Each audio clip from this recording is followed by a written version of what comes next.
अच्छे काम में ही बाहर था। भगवान पद्मनाभन की दर्शन तिरुवनंतपुरम में मुझे करना था और यह पूर्व ने आना था, वहां से कन्याकुमारी भी जाना था। तो किसी कारण से बिहार के बाहर रहने के कारण मैं उस अवसर पर यहाँ नहीं आ सका। मैं क्षमा प्रार्थी हूँ, लेकिन आपके आदेश का पालन करते हुए मैं यहाँ आज खड़ा हूँ। समयाभाव है, बहुत कम समय हम लेंगे। भगवान बुधायन ने जिस परिकल्पना को पूरे विश्व को दिया, आज भी मैं इसका जब परिक्रमा कर रहा था तो 2 का वर्गमूल का कुछ सूत्र लिखा हुआ है मंदिर के ऊपर और नीचे फार्मूला भी ड्राइव किया हुआ है। मैं उसको देख रहा था। अब इतनी बड़ी चीज को पूरे दुनिया को देने वाले भगवान बुधायन अगर यहां से आते हैं और 58 में महर्षि महर्षि भगवान ईश्वर तुल्य आदरणीय देवड़ाहा बाबा स्वयं यहाँ आए, उनका प्रवास यहाँ हुआ, तो हम समझते हैं कि यह धरती ऐसे ही वंदनीय है, यह धरती ऐसे ही नमनीय है, यह धरती ऐसे ही प्रणम्य है। और इस धरती पर आकर इसको प्रणाम करके आपने मुझे धन्य किया है, इसके लिए मैं आपका विशेष आभार प्रकट करता हूं और संपूर्ण ग्राम वासियों के प्रति साधुवाद ज्ञापित करता हूं। जो भी काम मुझे दिया गया है, अब मुझे ये नहीं मालूम था, मैं तो ये समझ रहा था कि अब आई हैं, आवेदन दे दी हैं और भाई साहब भी गए थे पटना तक। हमने कहा आपने आवेदन दे दिया, हम देखेंगे। अरे बाबा, आवेदन देना, पीछे से डंडा भी चलाना, जिसको फॉलो कर क्या हुआ, फाइल कहाँ पड़ा हुआ है, फाइल, और ये पता करके, भाई मैं तो बाद में मंत्री बना हूं, आप तो पहले मंत्री रही हैं, धन्य है आप। और ये पता करके बताना कि आपके विभाग में अभी फाइल फलाने आदमी के पास है, भाई वहां से मंगा लीजिए और टेबल पे रख लीजिए। ये कह रहे हमने इनसे सीखा, और हम तो कह रहे हम इनसे सीखे कि फाइल को मैंने तुरंत बुलाया, मंगाया, और मंगाकर देखकर मैं इनसे पूछता रहा कि अब बताइए इसमें क्या करना है, अब बताइए इसमें क्या करना है। और इस प्रकार से जो आपसे मुझे सीखने का अवसर मिला, इसके लिए भी मैं आपको धन्यवाद देता हूं। और निश्चिंत रहिए, हम तो आपके पड़ोसी हैं और आशीर्वाद दीजिए। अरे अभी कुछ लोग, बहन कह रही थी कि 1-2 विभाग और आ जाए, 1-2 विभाग जाएगा यह तय है, क्योंकि अन्य साथियों को भी मंत्री बनना है, लोकतांत्रिक व्यवस्था है।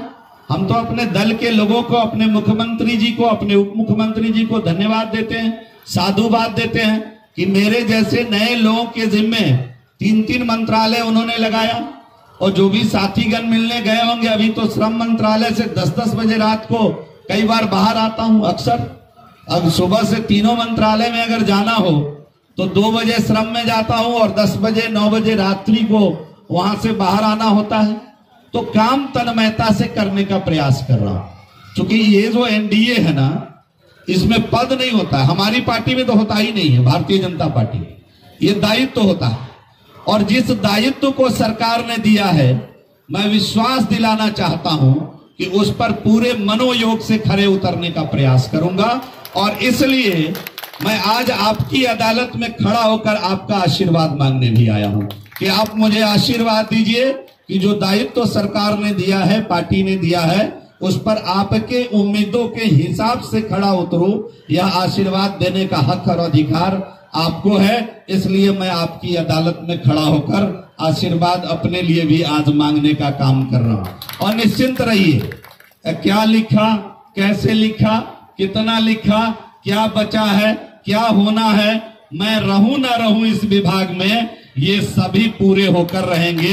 इस बात का मैं विश्वास बिहार सरकार के मंत्री होने के नाते आपको दिलाना चाहता हूं। मैं रहूं ना रहूं, कोई तो रहेंगे, हमारे सहयोगी ही रहेंगे, हमारे भाई ही रहेंगे। और जिस तन्मयता के साथ रंजू जी ने इसको साकार करने का प्रयास किया है, हम समझते हैं कि निश्चित रूप से वह फलीभूत होकर रहेगा, उसमें कोई किंतु परंतु नहीं है। और अभी हम बता दें आपको, केवल जानकारी के लिए मैं बता दूं कि 3 करोड़ 17 लाख का काम यहाँ संपादित हो चुका है। बचे हुए जो रंजू जी जिसके लिए बहुत दबाव डाल रही हैं, 5 करोड़ 29 लाख 34 हजार का बचा हुआ काम भी हो जाएगा, जिसका कल मैंने फाइल कॉल किया है। ईश्वर ने अवसर दिया तो 1-2 दिन में उसकी स्वीकृति करके उसको भेज भी दूंगा और जो बचा हुआ काम है यहाँ का हो जाएगा। और द्वार जो बनना है, छोटी छोटी जो भी बातें आपके दिमाग में आया है उसको लिख करके आप मुझे देने का प्रयास करिएगा, उसको भी संपूर्ण करने का मैं आपको भरोसा दिलाता हूं कि ईश्वर ने चाहा तो वो भी पूरा हो जाएगा। कोई इतनी बड़ी बात नहीं है। हमारे आदरणीय मुख्यमंत्री जी यहाँ आकर जिन जिन चीजों का आश्वासन दिए थे, मैं विश्वास दिलाता हूं कि आने वाले 3 से 4 महीने में हर एक चीज को पूरा करने का प्रयास हमारा मंत्रालय करेगा, हमारा विभाग करेगा। इस बात का मैं केवल विश्वास दिलाने आया हूं। समयाभाव है, ये 5-5.5 करोड़ की राशि तुरंत मैं मुक्त करने वाला हूं इस स्थल के लिए, उसमें समय नहीं लगेगा। कहीं कुछ जमीन का विवाद हमको पदाधिकारी बता रहे थे, तो बाद में रंजू जी ने कहा कि वो यहाँ का मसला नहीं है, उसको भी मैंने चेक करा लिया था और ये सारा चीज तुरंत संपन्न करने का प्रयास करेंगे। अब एक राजकीय महोत्सव की बात आई है, तो भरोसा रखिए, इस साल तो कोरोना काल में जहां स्वीकृत था वहां कहीं महोत्सव नहीं हुआ। अब पहले भगवान बुधायन से प्रार्थना करिए कि कोरोना दम तोड़ते तोड़ते अंतिम चरण में है, ये भाग जाए जल्द, और 21 में सभी लोग खुशहाल रहें। ईश्वर करे आपकी जिंदगी में बहार आए और आप खुश रहिए, यही प्रार्थना हम भी लेकर आए। भगवान बुधायन की कृपा हम सभी लोगों पर बनी रहे। और हम तो काम करने वाले लोग हैं, काम ही करने के लिए आए हैं। हम तो कई बार कहते भी हैं, जैसे रंजू जी यहाँ दिन रात लग के काम करती रही हैं, हम तो काम करने वाले लोग हैं। हम तो कहते भी हैं लोगों को कि आप छोड़ दीजिए बुधायन, और भी किसी काम की आवश्यकता पड़े जो हमसे होने वाला हो, तो हम तो बॉर्डर पर बैठे हुए हैं, थोड़ा सा इधर से चलिएगा, बाजपट्टी खत्म, बीच में कुछ दूर सुरसंड आएगा, मेरा गांव आ जाएगा। और उधर से अगर आइएगा तो सटे हुए हैं रेवढ़ा के पास, तो बिल्कुल माने सटे हुए हैं, आपको ज्यादा नहीं चलना पड़ेगा। 2 किलोमीटर के बाद हमारा गांव है, छोटा सा किसान परिवार में जन्मे है, खेतीबाड़ी है। और आज भी मैं मंत्री होने के बाद भी गांव में ही आकर रुकता हूं, चूंकि सवेरे से जन दर्शन का कार्यक्रम शुरू करता हूं। आज सुबह से ही थोड़ा यहाँ आने में विलंब भी हुआ कि पूरा जन दर्शन का मेरा कार्यक्रम चलता रहता है। अन्य जगहों से भी लोग आते हैं, अगल बगल के जिले से भी आते हैं। सभी लोगों का जो काम समझ में आता है, पूरा होने वाला होता है, उसको पूरा करने का प्रयास करता हूं। तो इसलिए ये कोई परेशानी का विषय नहीं है।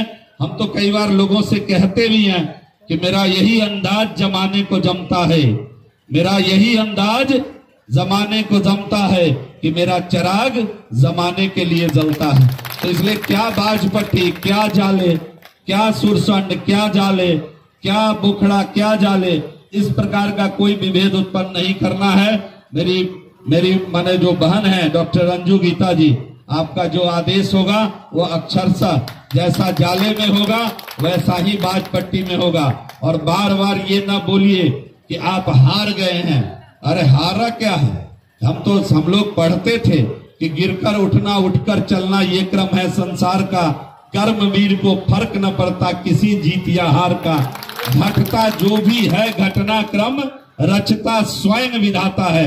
इसलिए ईश्वर ने जो रचा है उसको ईश्वर की अच्छी नियत मानकर कबूलना चाहिए और मन को साफ करके काम करते रहना चाहिए, काम करते रहना चाहिए। चढ़े बेटी, चढ़े बेटी, हम लोग कहते भी हैं और कई बार कहते हैं कि माँ भारती का वैभव अगर अमर रहेगा, इस धरती का, इस मिट्टी का काम अगर मनोयोग से करते रहिएगा तो आप स्थापित हैं, आप स्थापित रहेंगी और आपके जाने के बाद भी आपका नाम स्थापित रहेगा। इस बात को लेकर के राजनीतिक क्षेत्र में लोगों को काम करना चाहिए।